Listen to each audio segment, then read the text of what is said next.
seen a band perform in a small venue? So something other than like a busker with a guitar in the corner? A lot of the time when people think about concerts, they think about like Harry Styles or Tay-Tay, like these huge sold out concert arenas where unless you pay heaps of money, the artist is about, I don't know, the size of your thumb, like off in the distance. I've enjoyed seeing bands in tight spaces, from like my high school days, Fugazi in the literal living room of a house with average ceiling heights, packed full of shaved heads, Doc Martens, and punk rockers. Talk about a mosh pit. Yikes. Or Uni at the Klondike Cafe in Boone, North Carolina. A small, modest kind of cafe, like off to the side of one of the main roads into town. You would never expect to see Ben Folds there, back when it was Ben Folds 5, right? So Ben and his mates like moving in the standard size piano and like plunking it up on stage was about, I don't know, a foot off the floor. Everyone had a front row ticket. The power of a small venue is perceived scarcity. Assuming you do indeed have a great experience, you always seem popular because it doesn't take that much to really book you out. And with that comes potency. A tighter space means a more intense experience. Wait a minute. What did I just say? That was one element we really wanted to achieve. Ready? Let's go.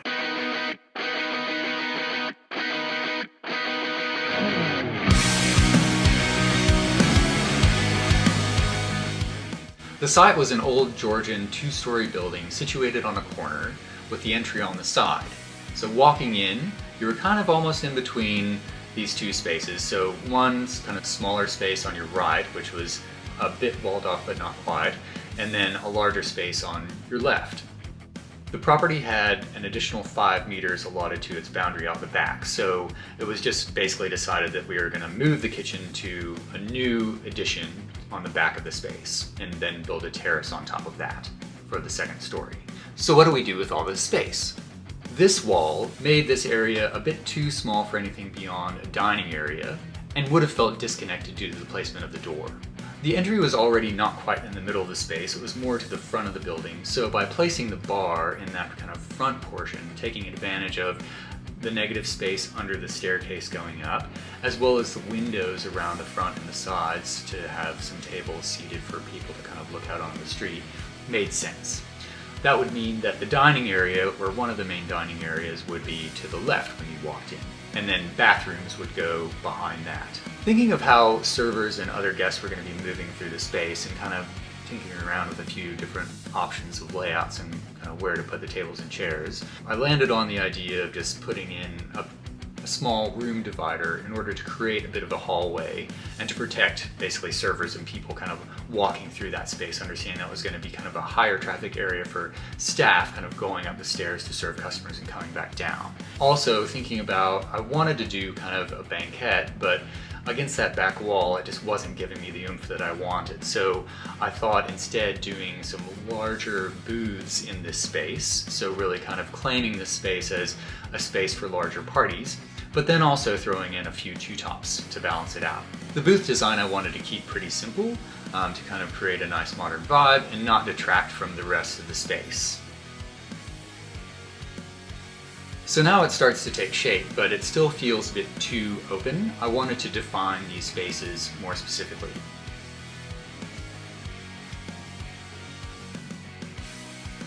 So I designed an iron and glass proscenium that would basically be a separator between the bar area and the dining area.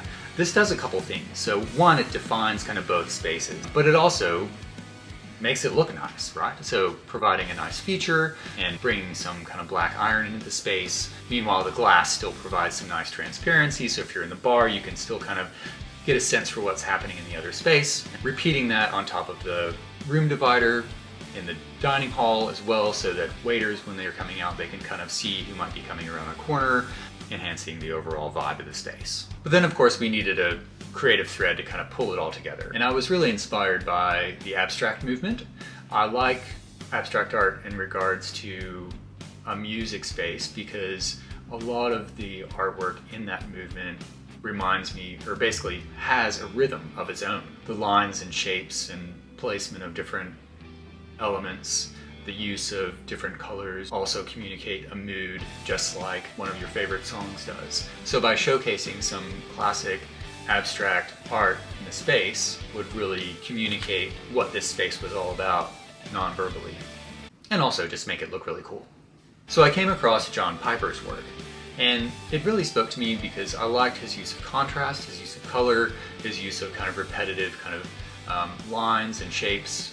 I thought it would fit in really well to the space. For the bar specifically, whereas in the dining room and dining spaces I wanted to keep it more light and bright. Also in the bar, using some wainscoting to kind of nod to the history of the building and just make it seem like this place has been around for a long time, even though it hasn't. Then in the dining area, so going more light and bright, but I knew that back wall really needed a focal, so selecting another mural of a slightly different style and color palette, a more vibrant palette perhaps, to go on that. For the rest of the space, I couldn't find any lights that I liked. So they were either just really kind of generic and seen before, and I didn't want to use any pendants that were gonna clash with the rest of the scheme. So I thought of using an LED strip and repeating those along the walls at random kind of diagonal lines in order to continue the rhythm of the art from the bar out into the dining space while maintaining a more minimalist vibe.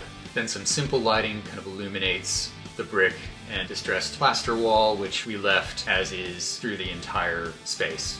This brings some texture and also a bit of the history of the space into the environment. Well, we're over halfway through, so if you're liking what you're seeing, or at least entertained by it, then go ahead and hit that subscribe button. Or if you don't have a YouTube account, then I'd highly suggest signing up for one today. It's a great free way to support creators like me who are creating content that you like and enjoy. I produce content very similar to this on other interior design jobs that I do. I also have another playlist on renovations my partner and I are doing to our little country house in Victoria, which is a lot more hands-on. Yeah, I'm in that one. Yep, he is. And getting into these. Anyway, it's good stuff and a lot of fun. Yeah, it is. Isn't it, Kai? If you like it when people randomly break out into song. Okay, where were we? Going upstairs. Firstly, using some strip lights under the banister in order to illuminate the steps in a nice kind of minimalist way. The stage then greets you at the top of the space, which could also double as a space for larger private parties when the venue was dark. But rather than putting the bar kind of next to the terrace, I wanted to push it back in a bit and then create a bit of a little high bench nook, if you will. This creates a new hidden space around the corner from it all and creates some interest in the floor plan and the overall kind of experience. So again, the layout set, but now it's one big undefined space. So I wanted to repeat the proscenium, but I had a bit of an issue because where I wanted to place the proscenium wasn't necessarily in a straight line. So I decided to design a split proscenium, one set right next to the stairwell void, and then one set a bit forward from that. This maintains a natural flow for nice spaces, provides some nice transparency still with the glass, finally bringing the same scheme up as down, finding two more murals from Mr. Piper, so having one behind the bar for a bit of impact and one behind the stage to ground that space.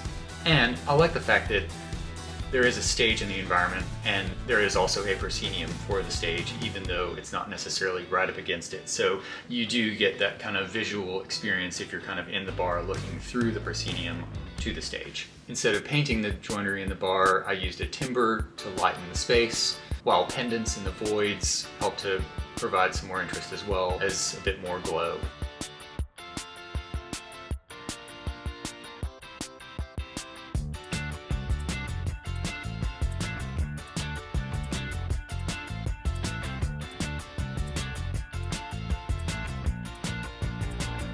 So what do you think? Would you have done anything different? Have you seen any cool bands in small spaces that you really remember fondly? And think why. Did the space impact that? And how so? Anyway, thanks for watching. Don't forget to subscribe, give me a like, comment, and I'll see you next time. Alright? Cheers. Bye.